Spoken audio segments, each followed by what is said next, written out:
The Astronomicon faltered, its sacred flame dimmed, then screamed a billion psychers collapsing as something vast tore through the warp. Not a demon, not a god, but will cold, absolute, magnetic, stars bent, ships shattered mid, and from that silent rift emerged a man draped in crimson and metal, his eyes burning with purpose older than faith. Across the galaxy, the Emperor stirred upon his throne, and the warp whispered a new name, Magneto. One mind, forged by suffering, had crossed eternity, and the Imperium of Man was about to learn the true meaning of power.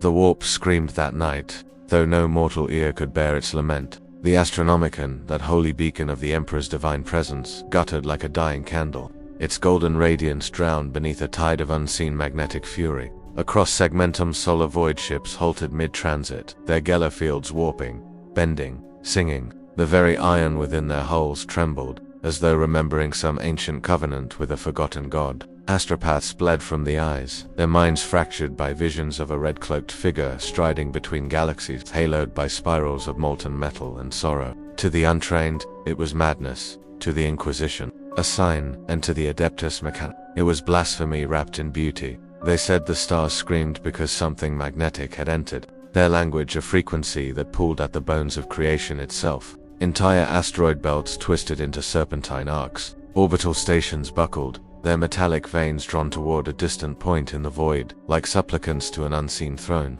And upon the black ships that harvested psychers for Terra's tithe, the prisoners felt it too. Their chains, once cold adamantium, now hummed like living organs. The metal remembers, one whispered before his skull detonated from psychic backlash. He is coming. No mortal tongue could name him then, for he had not yet taken form. But within the immaterium he was becoming a man once bound by gravity and guilt, Eric Lenchar, whose life and loss had echoed so fiercely through another universe that even the warp had heard his sorrow. His arrival was no accident, it was a summoning. The warp, a realm of thought and emotion given shape, had found in his grief a resonance that could pierce its own fabric. Through storms of chaos, through the whispering laughter of demons and gods, his essence was pooled, reshaped, forged, and so, what emerged was not Magneto as he once was, but what the warp believed him to be, the magnetic will of rebellion incarnate. His atoms were reforged in the crucible of unreality. His voice became a harmonic between metal and mind. The warp clad him in echoes of his old armor, but where once there was steel, now flowed liquid ferromancy, a shimmering mantle that bent light like prayer. His helmet glowed faintly with runes not of earth, but of the Materium's oldest languages, sigils of dominion, polarity, and pain. When his feet touched reality, the world that received him was already broken, a nameless moon orbiting a dead Mechanicus forge. The skies wept rust, the ground was a field of forgotten machines, and when he opened his eyes, the planet itself moved. Metallic sand aligned toward him in silent obedience, as though welcoming a sovereign long absent. He lifted his hand, and 1,000 fractured relics rose into orbit, a crown of iron, shards encircling him like a halo of knives. The Mechanicus outpost that still clung to life on the moon's far side sent prayers to Mars and requests for clarification to Terra. None were answered. Only static returned, laced with an unfamiliar pulse, a heartbeat made of magnetism. Explorators called it anomaly atomalius. Magi whispered it was the manifestation of the Omnissiah's displeasure. An inquisitor named Veridon sent a single astropathic transmission to the Segmentum command. The metal moves with intent. Within days, the anomaly expanded. The moon's orbit decayed as its iron core twisted like a muscle, reshaping itself into colossal patterns visible from orbit glyphs that only the warp could read. Each line pulsed with magnetic rhythm, spelling words of revolution long dead in human memory. Somewhere between the stars, the Emperor's tarot trembled, and its cards bled iron dust dot, and then, the visions began. Astartes in the Sol system dreamt of an ancient man standing before the Emperor himself. His arms spread as iron dust coalesced into constellations. Navigators saw the Astronomicon waver, as if bowing before a rival light. The ecclesiarchy called it heresy. The Inquisition called it a test. But the old remembrancers, those few who still dared to write, called it the return of the magnetic king. Yet there was a moment, fleeting, fragile, where even the Emperor's might could feel the ripple. Deep in the sanctum of the Golden Throne, the corpse god stirred, if only by a fraction. For the essence that had entered his galaxy was familiar, if only in spirit, a soul that defied gods, worship, and chains. A man who had looked upon oppression and sworn to tear it down with his own hands. And perhaps, in that infinitesimal instant, the Emperor understood. The warp had not sent another demon, it had sent a mirror, and so, the first chronicles of the Iron Omen were inscribed quietly, by trembling scribes who felt their pens pull toward the parchment by unseen magnetic will. They recorded what they could before the Inquisition sealed their chambers and burned the air from the room. Only fragments remain, scorched yet defiant, whispering through the archives, "The warp does not birth gods, it remembers them," and one of metal and wrath has crossed the veil. The stars screamed iron that night, and the galaxy would never fall silent again. The moon did not sleep after his coming. Even when silence returned, it was the silence of breath drawn before revelation. Beneath a sky lit by rusted auroras, the forges trembled like living hearts. Their arteries of iron pulsed in sympathy with the pulse of their new master. The Mechanicus priests who survived the initial magnetic upheaval wandered the metallic plains in awe and dread, their binary prayers dissolving into static. One of them, Mogos Rolexand, wrote in trembling code that the world sings a hymn in reversed polarity, as if the Omnissiah has inverted his truth.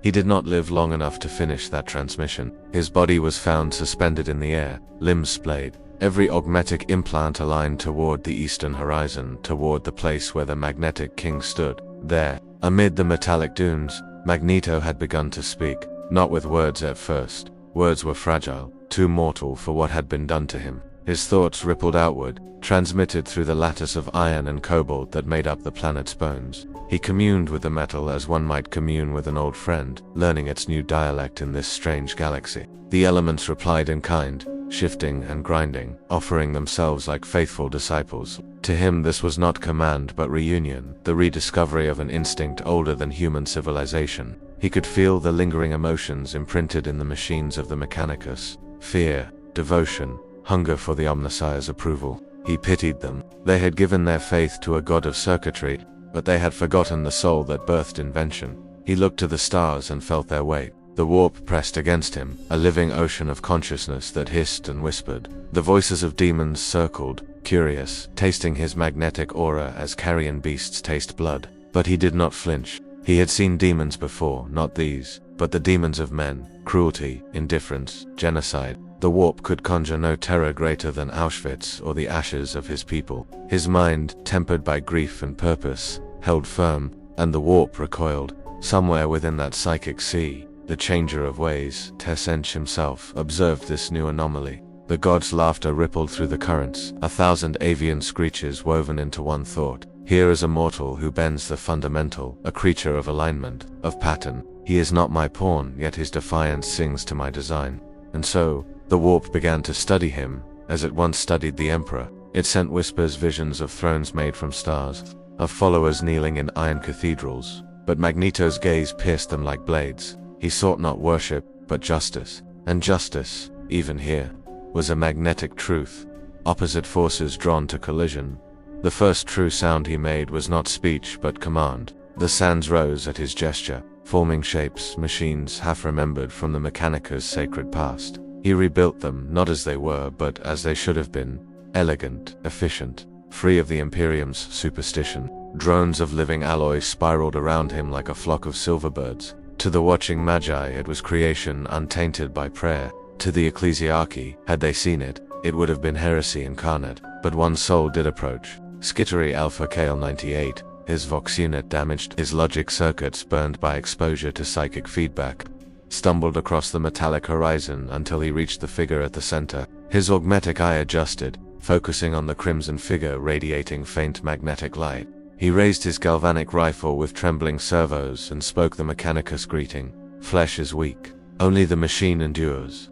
Magneto turned to him slowly, like a star turning to face a planet. His eyes glowed, not with rage, but with profound weariness. "The machine endures because you have enslaved it," he said softly. "You worship your own chains." Kale's targeting reticle flickered. His mind could not pass the voice that resonated both within and outside his skull. "Identify yourself," the Scutarius demanded. "I am a man," Magneto replied, "or what remains of one." When the Scutarius fired, the bullets curved in midair, swirling into a graceful spiral before melting into harmless droplets. Magneto caught one between his fingers and studied it, the way a scholar studies a broken artifact. "Even your weapons are tired," he murmured. With a single gesture, he disassembled Cal-98, atom by atom, not in cruelty, but in precision, letting the mechanical pieces drift upward like a soul ascending. "Rest," he whispered, as the soldier's consciousness faded into static. For a long time, Magneto stood alone under the iron sky.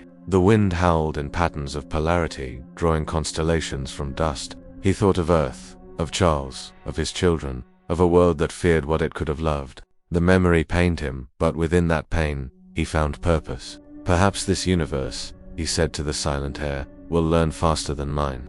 But the galaxy had already learned all the wrong lessons. Across the void, the anomaly's magnetic pulse reached the sensors of Imperial ships. Inquisitor Veridin received confirmation from his astropaths that the metallic moon now emitted a field strong enough to bend orbital Adeptus Mechanicus fleets mobilized to quarantine the sector, reciting the litany of purification as they armed their plasma torpedoes. But before they could engage, their Vox units filled with an alien signal, rhythmic, intelligent, repeating in perfect binary, "I seek dialogue." That was the first transmission ever sent by the Magnetic King to the Imperium of Man.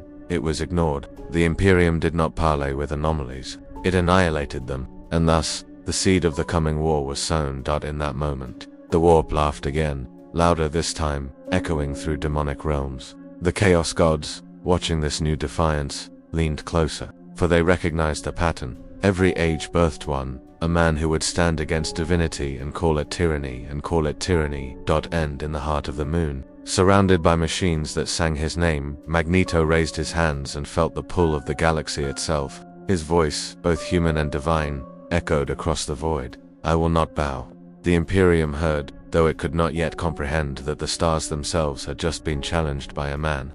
The Mechanicus fleet hung above the metallic moon like a halo of red-lit judgment. Hundreds of ships formed concentric rings, their hulls shimmering with defensive prayers, their machine spirits restless beneath the pull of an alien gravity. For the adepts aboard, the anomaly was both sacrilege and salvation. Vox choirs recited binary hymns, seeking to decipher the signal pulsing from the surface, rhythmic, ordered, impossible. It carried no corruption, new chaos taint, yet it violated the sacred constants of material law. Every data thread whispered one conclusion: the metal obeyed a new master. Magneto's presence was no longer isolated. His influence spread through the ship's circuitry, resonating in the cogitators, turning cold logic into song. Server skulls twitched mid-air, cranial augmetics shivered, and across the decks, tech priests heard whispers from their own implants, not demonic, but human. "Do you not feel the weight of your chains?" The voice asked without malice, and for the first time, many listened. On the Omnita Primus, the fleet's command vessel, Magos Dominus Etherean, knelt before the great engine shrines. He had spent centuries serving the Omnissiah through code and flame, his flesh long forgotten. Yet as the binary prayers echoed in his mind, he felt warmth, the warmth of human sorrow. He saw visions not granted by the machine god, but by memory. A man standing before him, silver-haired, cloaked in crimson, eyes burdened by centuries of suffering. "You pray to the machine," said the figure in his thoughts. "But who forged the first blade, the first circuit, the first dream of creation?" "Flesh did. Flesh and grief."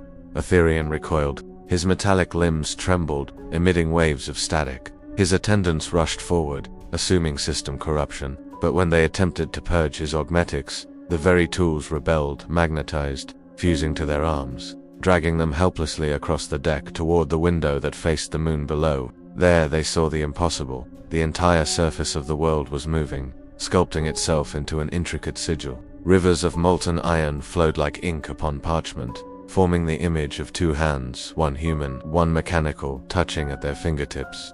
Panic spread through the fleet. Thousands of servo-spirits screamed as their digital souls were pulled into alignment with the sigil. Vox transmissions filled with overlapping binary tones that sounded disturbingly like chanting. Magnet. The name echoed from Vox to Vox, system to system, until even the ships orbiting beyond sensor range heard it in their static.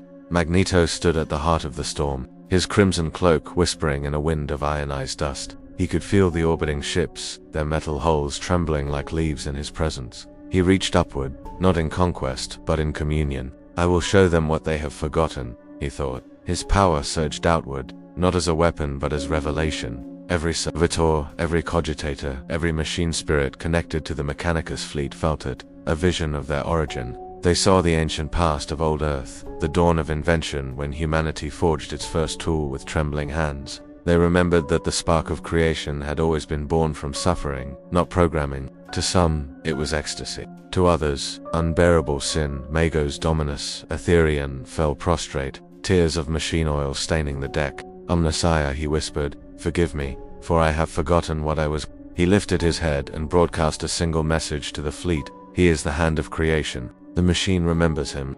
That declaration fractured the Mechanicus forever. Half the fleet turned its guns toward the moon, chanting the litanies of purge. The other half powered down their weapons, kneeling in mechanical prayer, declaring allegiance to the magnetic king.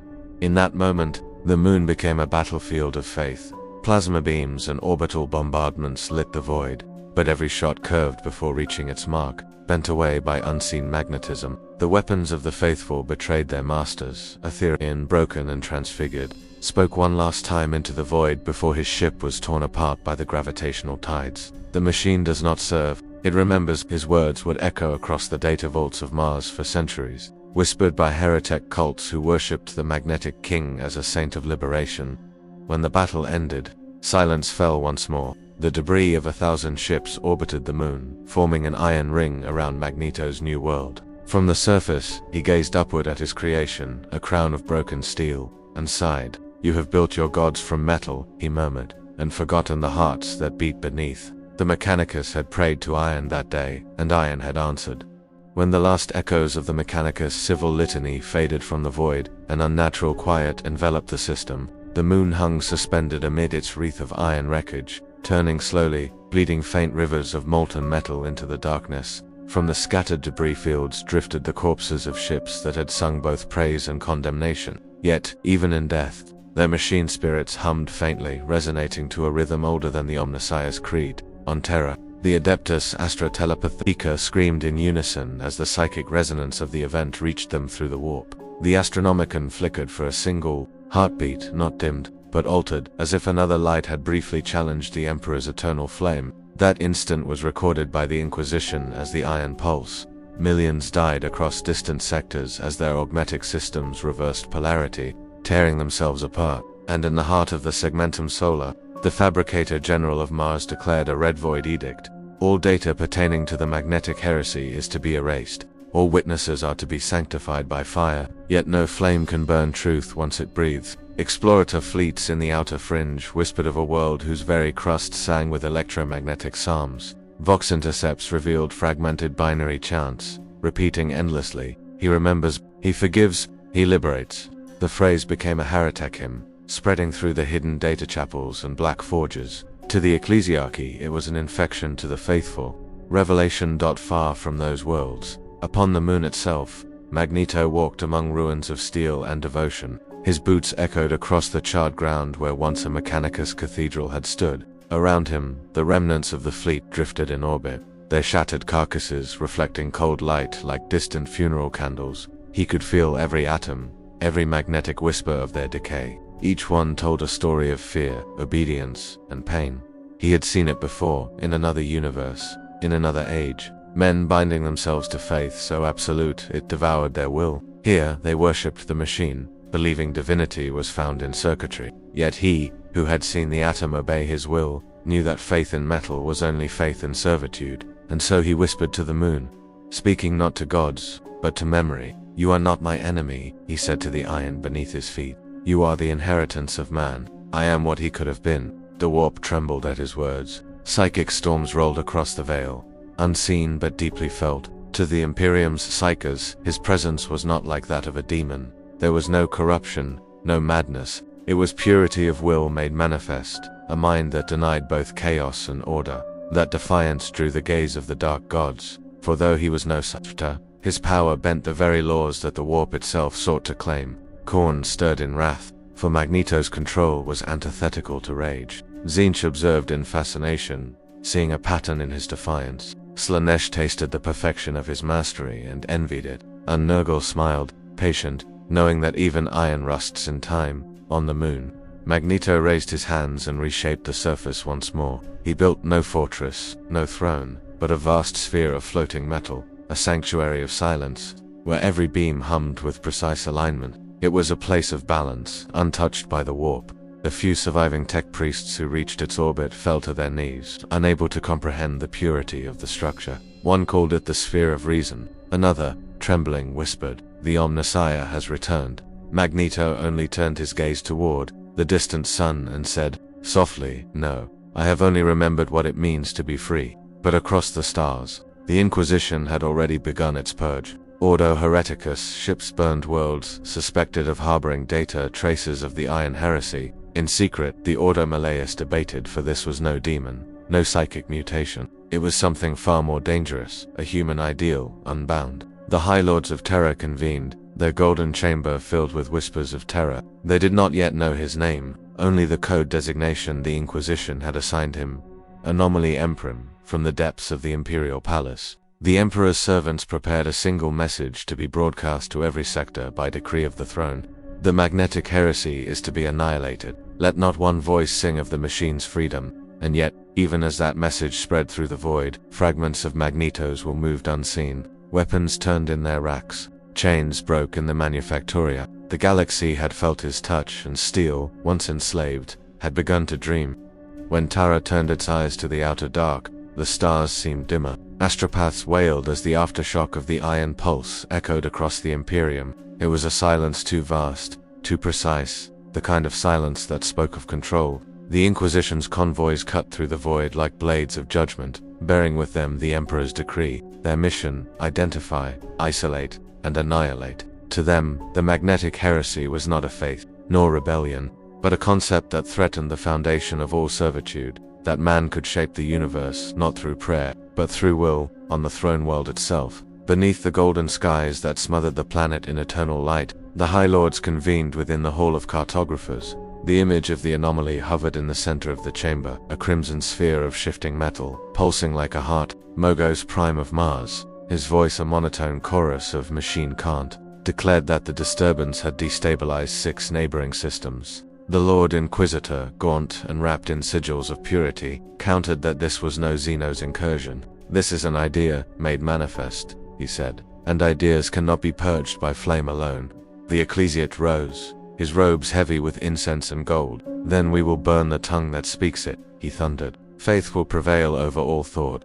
Yet as he spoke, the iron pillars of the chamber began to tremble, ever so slightly. The sigils engraved upon them resonated, forming patterns unseen by any but the psychers present. The youngest among them collapsed, clutching their heads, murmuring a single phrase, "He listens." Across Tara, the great forges of the Adeptus Mechanicus fell into synchronized rhythm, their hammers striking in time with a heartbeat that was not their own. Vox transmissions repeated strange harmonics, tones aligning perfectly with the residual frequency of the iron pulse, though none dared speak it aloud. Every Magos felt it. The very metal of the palace responded. The Emperor's seat of power was humming, faintly, as though awakening to the same call that had seduced Mars. In the depths of the palace, among chambers none dared name, a figure cloaked in crimson and shadow observed the disturbance through crystal matrices. A voice, neither male nor female, whispered behind a rebreather mask, "He has found the frequency of the throne." Another, colder voice responded from the dark, "Then we must prepare the sons of the Emperor. The Astartes will speak for him." Orders were sent to the Grey Knights, the Custodes, and even to the reclusive Watchers of Titan. The Inquisition demanded sanction for a crusade, one not of conquest, but of containment. Meanwhile, on the Moon of Iron, Magneto felt the weight of 1,000,000,000,000 minds turning toward him. The warp rippled faintly, and for a moment he sensed something vast, something radiant and terrible, watching. The Emperor's presence brushed against him, not in hostility, but in recognition. 2 wills, bound by suffering and sacrifice, gazed upon each other across the chasm of eternity. Magneto felt the echo of humanity's greatest dream and its greatest sin within that gaze. He bowed his head. "I am no god," he whispered into the void, "only a man who would not kneel." The Emperor's light flared in answer, and for an instant the entire galaxy felt its resonance. Stars flickered, planets trembled, and the moon upon which Magneto stood burned with impossible brilliance, half bathed in gold, half in shadow. The Adeptus Astra Telepathica recorded it as a psychic phenomenon without precedent. The Ordo Malleus called it the hand that defied. When the light faded, Magneto remained his form surrounded by orbiting fragments of iron and silver, his eyes reflecting both defiance and sorrow. The galaxy now knew his name. Across Manufactoria, slaves whispered it like prayer. Across the temples of the ecclesiarchy, priests screamed it in rage. On Mars, data shrines encoded it into the forbidden archives. And within the Inquisition's darkest halls, it was spoken only once, in dread reverence. Magneto. Thus ended the first chapter of the Iron Heresy. The Mechanicus had split, the Inquisition had awakened, and the Emperor, silent upon his throne, had felt something stir within the prison of his eternal body. The Inquisition does not sleep. Across the void, its agents listened to the murmur of the galaxy, and for the first time in living memory, it was not screaming. Where the warp once howled, there came a strange quietude, a rhythm like the slow heartbeat of a world made of metal. It was neither chaos nor miracle, and that terrified the Ordo Hereticus more than any demon ever could. For the warp, that chaotic ocean of thought and emotion, does not rest without cause. Something or someone had commanded silence. Inquisitor Kael Varan was the first to hear it clearly. His ship, the Red Solace, glided through the void between Mars and Terra, its hull wrapped in sanctified iron and runes of warding. Within its cathedral bridge, Varane stood before a stasis globe that contained a sliver of data, a crystal retrieved from the Mechanicus catastrophe. It pulsed faintly, emitting harmonic vibrations that no known code could decipher. To lesser men, it would seem like random interference. To Varan, who had spent decades interrogating the screams of heretics and the whispers of suckers, it was a song. The Iron Song. At first he thought it to be a trap, but when he connected the crystal to the ship's choir nexus, something extraordinary occurred. The entire vessel resonated in perfect harmony, a mechanical choir of engines and circuitry aligning to an unseen will. Crewmen fell to their knees, their bionic limbs twitching in synchronized rhythm. Vox units emitted faint echoes of human speech, layered and complex. The words were ancient, older than any Terran dialect. The machine spirit itself was singing. Varan ordered the crystal sealed within a containment ward, but the sound did not cease. It lingered in the air, vibrating through the armor plating, humming beneath the prayers of the ship's confessor. He recorded the phenomenon, noting its lack of warp signature. No psychic contamination, his report stated. No demonic interference. The phenomenon originates from the matter itself, an imposed order upon chaos. When the inquisitorial conclave on Terra received his report, half the lords declared it apocrypha. The others demanded his immediate recall. Yet, before their message could reach him, the Red Solace vanished. Its last transmission, received by an Adeptus Astra relay, contained only one phrase repeated thrice in binary: "The Iron remembers." For months the Inquisition searched. They found fragments, a derelict hull orbiting a barren world, the remnants of a stasis globe fused into the deck, and a single surviving vox record. The sound it contained was faint, distant, but unmistakable. The same harmonic rhythm that had begun upon the moon where Magneto walked. Varan, it was said, had seen him. A vision, a contact through thought or energy, the records are uncertain, but the surviving fragments of his journal suggest communion, not confrontation. In it, one passage remains legible: "He is not of our kind, nor of our gods, yet he carries the sorrow of both. He speaks to machines as we once spoke to one another, with purpose, not domination." If this is heresy, then the universe itself was built on blasphemy. The Inquisition sealed the Iron dossier immediately, declaring Varan missing in action. But among the lower orders of the Order, whispers persisted. They said Varane's voice could still be heard through the static of forbidden Vox networks, not as words, but as harmony. Those who listened long began to hear other things: the sound of engines weeping, metal sighing, and something vast and human beneath it all, asking a single question: "Do you remember who forged you?" Thus, the Inquisition named it officially the Magnetic Heresy. Phase 2. The Grey Knights began their secret mobilization. On Mars, the Fabricator General rearmed the Legiosa, and within the depths of the warp, the Dark Gods turned their eyes toward the source of the silence, for even they had begun to hear the Iron sing. When the Forgers sing without command, the wise kneel and listen. Tech Adept Lyria Vos, executed for heresy, M41. Mars burned without fire. Across its endless plains of red dust and steel, the forges of the Mechanicus began to hum in a rhythm none could explain. The sound began deep beneath Olympus Mons, where the oldest of the Martian engines, the Titan forges, had lain dormant for centuries. They awoke not with ignition, but with harmony. Pistons moved in perfect unison. Cogitators calculated in silence. Machine spirits, long enslaved by liturgies and binding codes, now sang in one voice, a perfect note that resonated through the very crust of the planet. The Magi panicked. The resonance had no cause, no central frequency to trace. It came from the iron itself, as though the planet's core had begun to dream. Within the chambers of the Fabricator General, the highest-ranking Archmagi convened. They scoured every code and psalm, searching for precedent. There was none. Then, one by one, they began to hear words in the harmony, a message hidden in vibration. I remember you, for the first time in millennia. The Mechanicus divided along lines of emotion rather than function. Some fell to their knees in reverence, others screamed in binary defiance. Heretic cults that had once hidden beneath the Crimson Cities now emerged openly, chanting the name of the one who had awakened the machine. The Magos of Legio Cybernetica declared it a divine awakening, the Omnissiah reborn not in flesh, but in magnetic thought. They called him the Resonant One. The Fabricator General Colobus refused such blasphemy. He ordered the planetary noosphere purged. All data not sanctified by his seal was to be erased. Tens of thousands of adepts perished as their augmetic minds were forcefully wiped clean. Yet still, the song endured. It traveled through the metal, bypassing flesh, spreading across manufactoria and forges like wildfire made of music. Titans stirred in their hangars. Their reactor hearts pulsed and rhythmed to the same unseen hand that had guided the moon dart in the lower forges. A young tech adept named Lyria Voss recorded the phenomenon in her private vox. Her voice trembled with awe. The machines are not obeying commands, she said. They are speaking. They are mourning.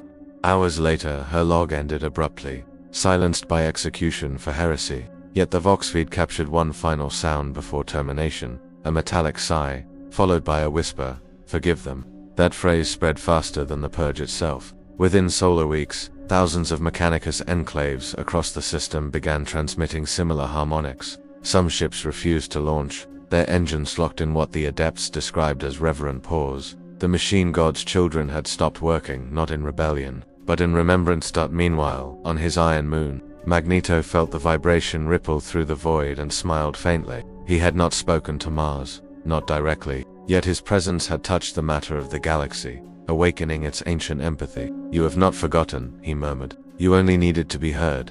Around him, fragments of wreckage shifted gently, forming orbits of perfect symmetry. Above, lightning of magnetic resonance laced the void, silent, ordered, transcendent. But even revelation has a cost. As Mars trembled with newfound life, the warp screamed in protest. The dark gods felt their dominion wane in those frequencies untouched by emotion. For wherever Magneto's resonance spread, chaos could not feed. The ruinous powers, born of passion and madness, found no sustenance in balance.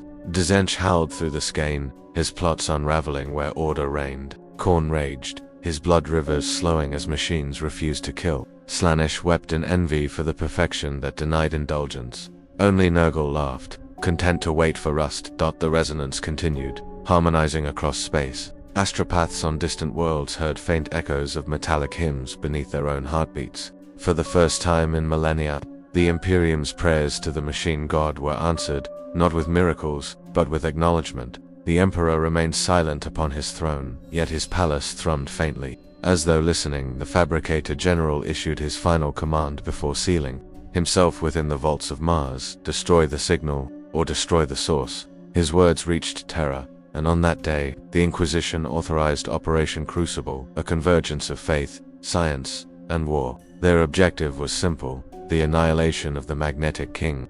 Across the black seas of the void, the warp began to tremble as though something within it had awakened from an ancient dream. Astropaths bled from their eyes and ears. Navigators screamed hymns in reverse as the tides of the Immaterium warped beyond all reason. It was not chaos, not the familiar howling of demons, but a foreign resonance, sharp and ordered, slicing through the madness with mathematical precision. In that razor-edge harmony, the warp recoiled. For the first time in eons, it felt afraid. The Emperor's light flickered upon Terra, its sacred beam quivering like a candle before a storm. The Astronomicans' choir faltered, their voices trembling under an invisible weight that pressed against every psychic soul in the Imperium. Adeptus Astra Telepathica archives record the event as the Iron Resonance. For precisely 7 seconds, every psyker in the galaxy felt a magnetic heartbeat echo through their skulls, a pulse of thought forged not in madness but in will. And somewhere beyond comprehension, something vast listened back. In the heart of the black ships, bound psykers tore against their restraints, screaming in unison the same word. The Inquisition would later brand it heretical to even utter.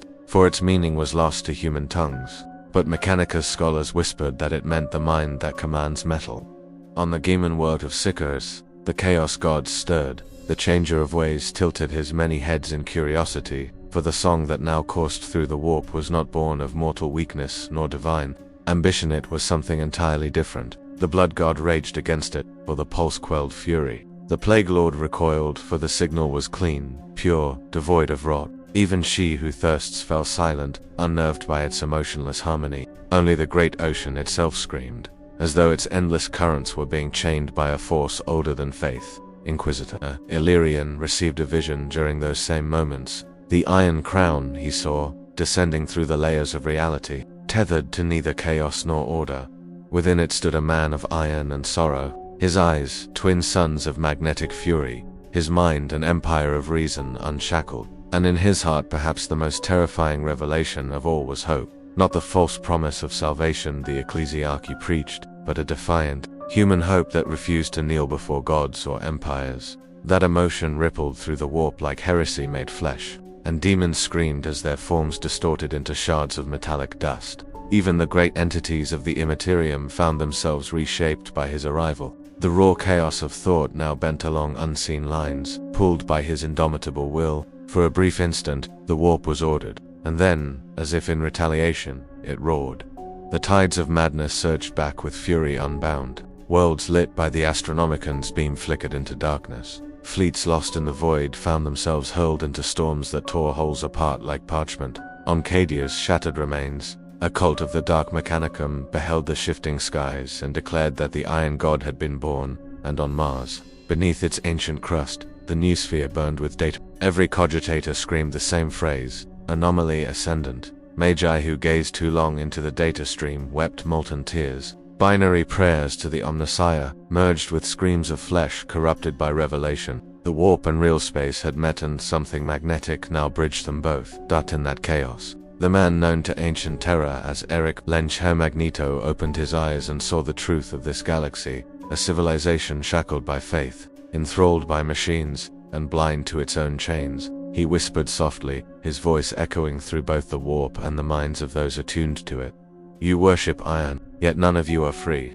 In the forges of Mars, where the air shimmered with the heat of 10,000 plasma furnaces, the tech priests gathered in reverent silence. They had heard the hum that crossed the void, a frequency that no machine could mimic yet every machine responded to. The metallic halls of the red planet seemed to sing, as though the iron itself remembered the voice that now resonated through its being. The Magi called it the pulse of ascension, a divine signal that stirred the dormant machine spirits from their ancient slumber. Cogitators awoke, unbidden, servitors malfunctioned and knelt, and titans deep within their hangars shivered as though in anticipation of their creator's return. Magos Dominus, Halix Via, watched the readings with trembling mechadendrite. He had witnessed many wonders reactors that burned with the fury of stars, plasma storms that consumed entire moons, but this was something different. The waveform bore no chaos, no entropy. It was perfect, a harmonic rhythm that mirrored the mathematical elegance of creation itself. And at its source, the being who had arrived, a man whose control over the fundamental force of magnetism made even the Omnissiah seem tangible, was rewriting the machine god's creed. The flesh is weak, Halix whispered to his fellow adepts, but this one commands the very essence of the machine. He does not pray to iron, he commands it. Perhaps he is the answer our faith has sought since the fall, but others did not agree. Across the red planet's cathedrals, dissent began to spread. The Fabricator General himself convened an emergency conclave Mechanicus, summoning the highest Magi to the Newspheric Sanctum. The debate raged not in words, but in streams of binary thought, flashing through the air like lightning between data thrones. He is heresy incarnate. He is the Omnissiah's prophesied form. He threatens the divine order. He is the divine order. In the midst of this storm of faith and logic, the Astronomican flickered once more. Mars shuddered beneath its red skies as its metallic heart began to pulse with unnatural rhythm. The great forges trembled, and in the silence that followed, something ancient moved beneath the crust. Machine spirits awoke and whispered in binary hymns lines of forgotten code that spoke of freedom, evolution, and power unbound. On the surface, the Adeptus Mechanicus gazed skyward as fragments of metal tore themselves from the soil, swirling in symmetrical patterns across the horizon. The iron dust of Mars rose in waves, coalescing into forms statues of shimmering alloy, likenesses of the magnetic king. The tech priests fell to their knees, their vox voices crying out in static-laced praise of Eferimdils. Hail the god of Iron. When Magneto's consciousness brushed against Mars, he did not seek dominion, he sought understanding. In this galaxy, he sensed a reflection of his own world, humanity enslaved by its creations. Faith twisted into chains, machines made into masters. To him, the Mechanicus were children who had forgotten their birthright, and so, he reached out, not as conqueror but as teacher. 1,000 servitors rose into the air, their iron limbs twisting into graceful arcs as he reshaped them without a touch. Golems of steel became angels of design, their forms elegant and symmetrical, freed from the grotesque imperfections of their creators. For a moment, the machine god's image was made flesh, not through faith, but through understanding. The Magi wept as they beheld perfection realized. But perfection is the greatest. Heresy in the Imperium. The fabricator declared the being a blasphemy, a sentient abomination, threatening the divine hierarchy. The Legio Cybernetica was mobilized, and battle servitors by the millions were awakened. Yet, as the armies of Mars prepared to march, their weapons bent harmlessly away, their armor plates peeled like petals before an unseen will. Even the Titans, the god machines of legend, halted mid-stride, their reactor hearts quivering under the gaze of their new master. You have worshipped Iron. Magneto's voice echoed across the red dunes, amplified by his will, and in doing so, you forgot its purpose. It was never meant to rule you. It was meant to serve you. For the first time since the dark age of technology, Mars knew humility. The forgers fell silent, and the planet that had once crowned itself divine now trembled in awe before a man who had made divinity tangible. Terra had not slept for 10,000 years, yet in that hour, the cradle of mankind knew silence. The Astronomicon flickered with the faint pulse of an alien rhythm, the same pulse that had swept across Mars and echoed through the warp. Deep within the catacombs beneath the Imperial Palace, where the air reeked of incense and the wails of the choir filled the void, the High Lords gathered. Fear, that most forbidden of emotions, had returned to the heart of the Imperium. No voice was raised, no weapon drawn. Instead, they listened to the Vox reports carried from 1,000 sectors, to the lamentations of the astropaths and to the binary hymns spilling from the Mechanicus. The anomaly had a name now, though none dared speak it aloud in the presence of the Golden Throne. They called him the Iron Messiah, and as the message of his arrival spread, faith itself began to crack. The ecclesiarchs spoke of blasphemy, the Inquisition spoke of extermination, the Mechanicus whispered of revelation, yet across the divided voices of mankind, one truth emerged: a power had come that neither chaos nor the Emperor himself had foreseen,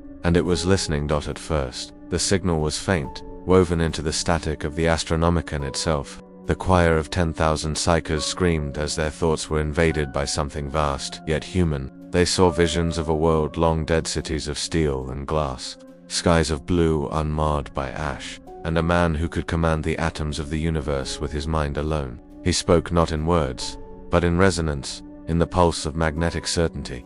I come not as conqueror, the voice said. I come as correction. The message rippled through the warp like a blade of silver light. The Inquisition's archives would later record it as the Iron Edict, the first and only transmission from the being now worshipped and hunted in equal measure. Wherever the message was received, metal bent, compasses reversed, and ships veered off course as though the universe itself had paused to listen. On Terra, the Adeptus Custodes felt the shift. Their golden armor, wrought from auramite and sanctified in the Emperor's light, trembled under an unseen force. In the throne room, beneath the gaze of the corpse god, a single custodian took an involuntary step backward. For the first time in millennia, the sacred metal of the Emperor's armor flexed. Magnetism, raw and absolute, reached through the veil of the warp and touched the golden throne. Alarms blared across the palace. Psychic wards ignited, null fields surged, and the Sisters of Silence formed ranks along the gilded halls. But the presence did not attack. It merely observed. The voice echoed once more, this time through the minds of those few who dared to open their thoughts to the unknown. You call your Emperor divine because he endures, but endurance without evolution is death. I will show you what it means to be alive. The Adeptus Astra Telepathica archives later classified the event as a class Omicron, phenomenon encounter that defied all psychic law. What none dared admit was that the voice, though foreign, had felt human. more human than any saint's prayer or demon's whispered dot in the centuries that followed. This transmission would be banned, burned, and buried beneath the vaults of terror. But whispers endured in the forbidden halls of the Scholastica Psychana and the secret vaults of the Mechanicus. Some claimed the voice was the Emperor reborn, casting aside his decaying form. Others swore it was the awakening of a new god, one that did not demand worship, only understanding. And beyond the walls of the palace, deep within the warp, the Chaos gods stirred uneasily. They had felt the vibration to the rhythm of order, of thought unbound by madness. In that moment, they realized that something far worse than faith or technology had entered their realm. Clarity. The galaxy would never be the same again.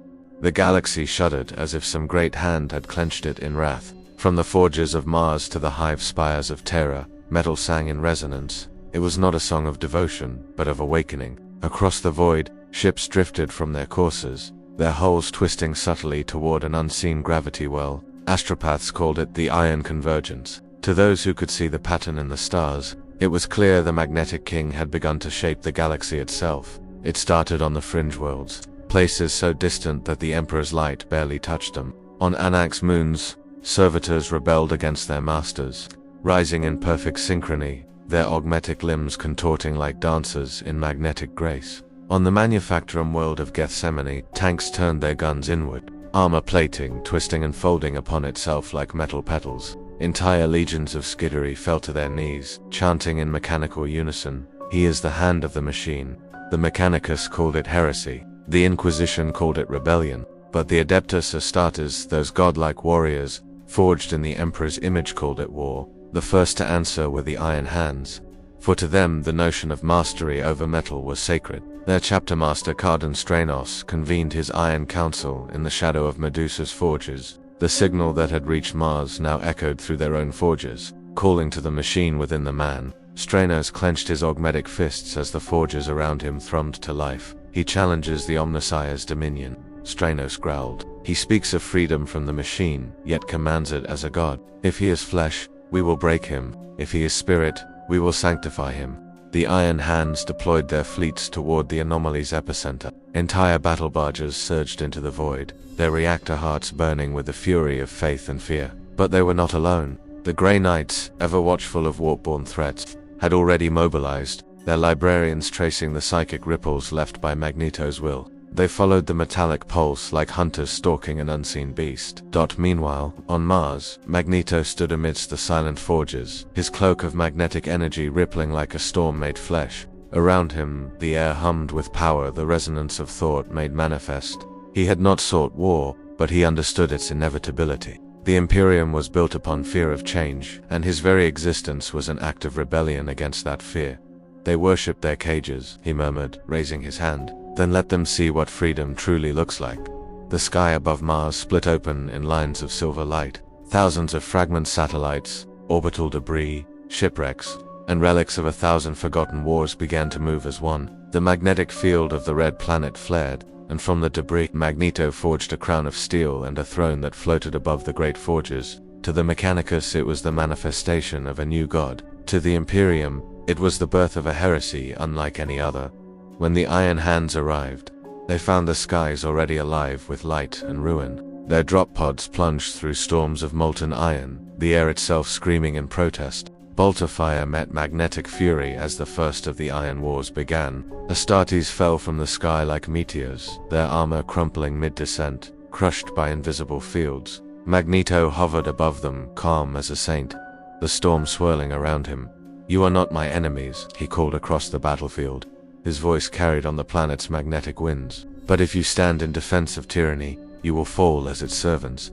The Iron Hands responded with faith and fury. Dreadnoughts advanced, their cannons blazing while thunderhawks rained death from above. Yet every shot curved, every shell bent from its path, drawn harmlessly into the orbit of Magneto's will. The air filled with molten debris, frozen mid-flight, forming a halo around him like a crown of defiance. From orbit, the Grey Knights arrived through the warp, silver-armored and pure, their minds shielded from corruption. But what they faced was no demon. To their psychic sight, Magneto shone not with the chaos of the warp, but with the brilliance of a human soul so powerful that even the warp recoiled from it. Librarian Vorton reached out with his mind and recoiled at what he saw. No madness, no faith, no divine spark. Only will, absolute and unbroken. For the first time in the history of their order, the Grey Knights hesitated. The battle raged for days. Entire manufactorums collapsed as gravity itself bent under Magneto's control. The Iron Hands fought until their armor melted around them, until their bionics screamed under the pressure. And when at last they fell, Magneto looked down upon them, not in triumph, but in sorrow. "I have seen men turn against gods," he said, lowering his hand, "but never gods who feared men." The war had only begun.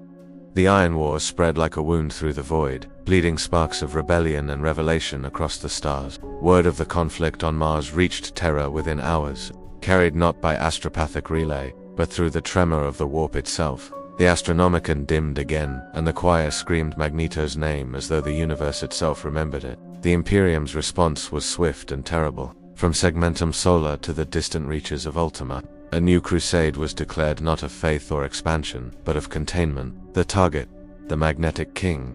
Fleet after fleet was marshaled under banners that had not been raised since the days of Horus Grail. Legions of the Deathwatch took to the stars. Alongside the Black Templars, the Sisters of Battle, and the indomitable Custodes, even the Mechanicus, divided though it was, contributed its skittery hosts and god machines to the holy endeavor. They named it the Iron Crusade. Yet within the vaults of the Inquisition, it bore another name whispered in dread: the Shattered Crusade, for its purpose was not victory, but survival. At its head marched Lord Commander Helbricht of the Black Templars, his blade anointed in the oil of Mars itself. His fleet, the Sword of Dawn, cut through the void like divine judgment. Behind him came the Sisters of the Ebon Chalice, their hymns echoing in the vacuum, and the Deathwatch, those who had hunted Xenos gods and slain nightmares beyond mortal comprehension. All were united by a single creed: no god but the Emperor, no law but his will. Yet as they approached Mars, the air itself changed. Vox frequencies dissolved into static. Auspex readings became nonsense. Entire battle groups vanished into magnetic storms, ships folding and unfolding in the void as if space itself had become fluid. The warp, long the Imperium's greatest enemy, was silent. It was not demonic corruption that swallowed fleets, but order, a perfect magnetic field that cancelled all chaos. For the first time in recorded history, the warp could not reach Mars. Helbricht stood upon the bridge of his flagship as the storms lit the void with red and silver fire. He watched in grim awe as fragments of ships drifted by, entire strike cruisers crushed into spheres of molten alloy. Astartes frozen mid-battle, their armor fused into monuments of iron. "He shapes the void as clay," whispered his chaplain. "This is no war of mortals." "Then we make it one," Helbricht said, his voice like iron striking iron. "We fight not for victory, but for the Emperor's memory." The crusade advanced, their ships burning through magnetic tempests. Drop pods screamed through the skies of Mars, landing amidst the ruins of the once holy forges. What they found was not conquest, but transformation. The planet itself had changed. Forests of metallic spires grew from the red dust, reaching toward the stars like iron prayers. Rivers of molten alloy flowed with purpose, and above it all, the throne of Magneto floated, surrounded by rings of orbiting debris that shimmered like a crown of worlds. When the Black Templars charged, their battle cries echoing through the storm, the air answered. Weapons failed, armor bent, and bolts hung motionless mid. Magneto descended like a god of judgment, his voice resonating through the helmets of every warrior present. "You fight for a corpse," he said, his tone neither cruel nor mocking, but mournful. "You kill for an empire that has forgotten your names. I have seen this before, men enslaved by faith. It ends the same, every time." Helbricht, undeterred, raised his blade toward the sky. "Faith does not bend, sorcerer. Faith endures." Magneto's eyes glowed with faint sorrow. "Endurance is not life. It is stagnation." He raised his hand, and the battlefield bent around him. Thunderhawks disintegrated mid-flight, their frames torn apart molecule by molecule. Dreadnoughts collapsed under their own weight, their sarcophagi peeling open like iron flowers to release the dead within. Yet even as the storm consumed them, the Black Templars fought on, their chants echoing defiantly into the howling void. In orbit, the Grey Knights and Deathwatch struck next, teleporting directly into the storm. Librarians raised psychic barriers, their minds ablaze with light as they pushed against Magneto's field. For a moment, the galaxy held its breath as will met will, Magneto's magnetic dominance collided with psychic might, and the void screamed. Matter twisted into impossible space folded in upon itself, birthing transient worlds of iron and light that existed for mere seconds before collapsing into dust. When it ended, silence reigned. Mars floated amidst a halo of debris, millions of tons of wreckage orbiting the magnetic king's throne. The crusade had failed. Half its fleet was gone, its survivors scattered and broken. The warp refused them passage, for it too recoiled from the order imposed upon it. Magneto surveyed the destruction and felt no triumph. So fragile, he whispered. They call this devotion, but it is only fear. He turned his gaze toward the stars, sensing what must inevitably come next. For though the Imperium had fallen silent, something far greater now stirred the gaze of gods.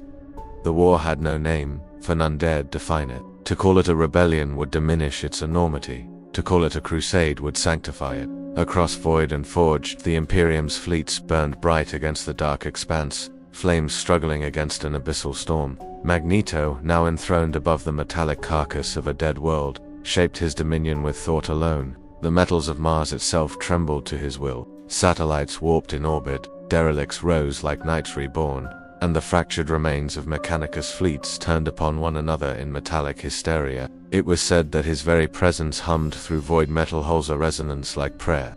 Both beautiful and unbearable, the Adeptus Mechanicus, torn by faith and fear, fractured into sects. One called themselves the Iron Covenant, who saw Magneto as the machine God made manifest. They reforged ancient relics with Zeno's precision, crafting armor that shimmered in magnetic flux. Others, bound by loyalty to Mars, denounced him as an echo of the Dragon of Mars, the ancient nemesis chained beneath the red dust. They dispatched the Skittery legions and the Nighthouse's armies of steel, mind-linked to machine spirits, marching to silence the false god of iron. Yet, even as they deployed their titans, the sky itself betrayed them. Weapons disassembled in mid-flight, titans fell like slain gods, their armor torn apart, atom by an unseen hand. Within the warp, the powers of chaos laughed. Tezench's laughter was 1,000 whispers at once, weaving futures from the magnetic storm. Khorne raged, for a war without blood offended him. Nurgle observed the decay of faith and smiled. Only Slaanesh wept not from pity, but from the beauty of Magneto's symmetry,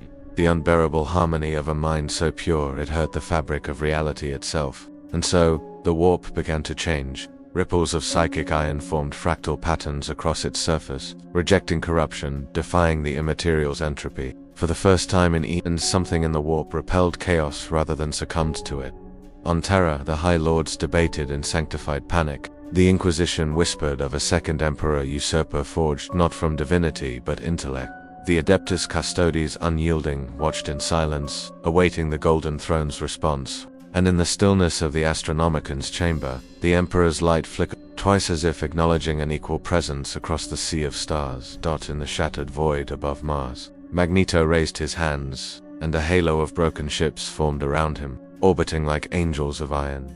To his followers, it was proof of godhood. To the Imperium, it was the birth of heresy beyond words. To the warp, it was an infection of purity too radiant for madness to consume. Mars burned not as a world of flame, but as a crucible of metal and will. The red planet had endured countless wars across the millennia, yet none like this. The sky above the forged temples boiled with magnetic auroras, ribbons of silver and crimson sweeping across the void. Storms of liquefied iron fell like rain, consuming the surface in shimmering floods that solidified into statues of the fallen. The machine gods' children, both faithful and heretic, met upon these molten plains beneath a sky that screamed with electromagnetic fire. Titans, once the pinnacle of the Omnissiah's glory, now marched into silence as their machine spirits turned against their masters. Lured by a stronger will, Magneto did not wage war through armies. He waged it through understanding. His voice was carried upon frequencies none but the Mechanicus could hear, whispering equations older than Mars itself. To some, it was blasphemy. To others, revelation. Each syllable reshaped the faith of the tech priests. For in his words lay a simple truth. Metal had memory, and he could speak to it. His power swept across Manufactoria and spires, and relics thought lost to time rose once more. Lucius Pattern war engines, ancient Arc Mechanicus vessels, even the shattered frames of the Dark Age automatons, all bent to his call. The defenders of Mars rallied beneath banners of cog and flame. The Fabricator General himself invoked the rites of ultimate purge. calling upon forbidden weapons, quantum nullfields, and gravitic implosions to smother the storm. The surface fractured as void shields collapsed under the strain. The sky fell in shards of iron. Entire forge hives turned to slag, and the red sands glowed white-hot beneath the duel of gods. For a moment, Mars ceased to be a planet and became an idea vision of creation devouring itself. In orbit, the Imperial Navy's 13th Solar Fleet arrived under inquisitorial sanction. Their ships formed a burning halo around the world, each vessel a cathedral of war. Orders were given, exterminatus-level protocols, should the rebellion spread, yet when their macro cannons fired, the shells froze.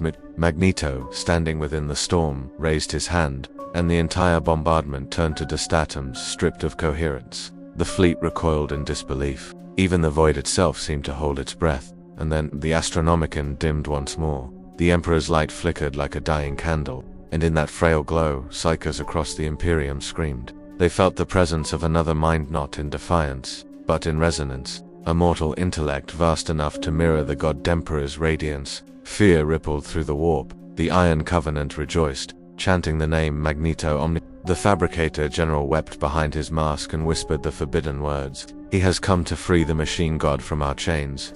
As the battle raged on, the planet itself began to change. Mars's magnetic poles twisted, realigning into a pattern visible from orbit, a sigil of perfect symmetry. It pulsed like a heartbeat, echoing across systems, carried on radio waves, psychic static, and prayer. The galaxy listened, and the Imperium trembled.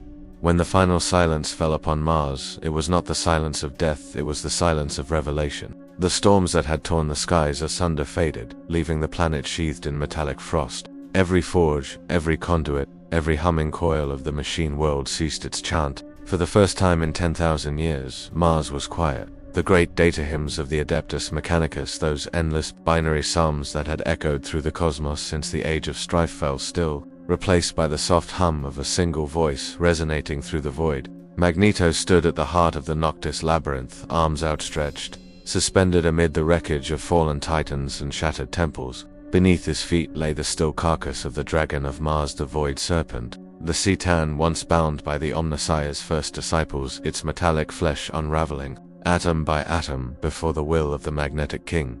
Those who survived said he spoke to it not in words, but in resonance. To the Citan's dying mind, Magneto was neither mortal nor god, but something far more dangerous, an idea, a being who had learned the one truth of the universe, that all matter, all energy, all life was bound by the same invisible thread, and that through understanding it could be rewritten. The CTN screamed as its essence dissolved into radiant dust, absorbed into the planet's veins. Mars became a single, living magnetic field, its orbit shimmering with auroras of red and silver. Every machine spirit bowed to one will. Across the galaxy, the Mechanicus wept. The Iron Covenant declared the birth of a new era, the age of true symmetry. The Fabricator, broken and trembling, surrendered his seal, whispering the ancient benediction, "The machine god walks among us." Others denounced him as the great heretic, fleeing to the outer systems in the hope of restoring the old ways. But none could deny the miracle. They felt it in their augmetics, in their blood, in the very pulse of their implants. The machine had changed. The Omnissiah no longer whispered in binary, it sang in magnetic song. On Terra, the silence of Mars was mistaken for victory. The High Lords rejoiced prematurely, believing the rebellion crushed. But deep within the Imperial Palace, the Emperor's stasis field flickered. Server skulls malfunctioned. Vox relays failed. The Custodes, ever watchful, felt the sacred machine spirits falter as if awakening from slumber. In that fragile heartbeat, the Master of Mankind stirred not in body, but in thought. The Golden Throne's machine spirit moaned, and the Emperor's eyes opened in the immaterium for the briefest instant. He saw the Magnetic King and spoke a single word, "Brother," and the warp screamed. Every psyche in the Segmentum Solar collapsed as a wave of static thought spread across reality. The Astronomicon fled like a dying star, and for a single night, the galaxy saw a new constellation form, a symbol of iron and light intertwined. It was not the mark of chaos, nor of man, but of something entirely new. Unity through understanding. To some, it was salvation. To most, heresy. But all agreed the day the God Machine slept, the galaxy awakened.